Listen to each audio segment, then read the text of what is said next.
Kumusta at magandang araw na naman po sa inyong lahat mga boss, at mayroon na naman tayong panibagong video na ipasilip sa inyo. Ayan po, mayroon akong ginawa dito ng Chevrolet Malibu. Ayan, kulay pula. At dito po ay titingnan ko kung anong problema nitong kanyang aircon.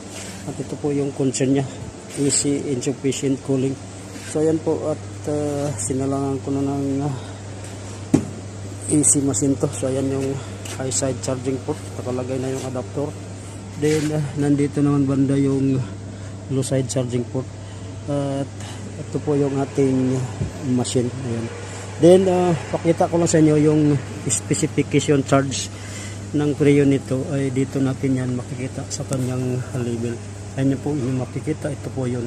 So ang specs nito ay nasa 0.700 grams yung laman ng Freon sa loob nitong system.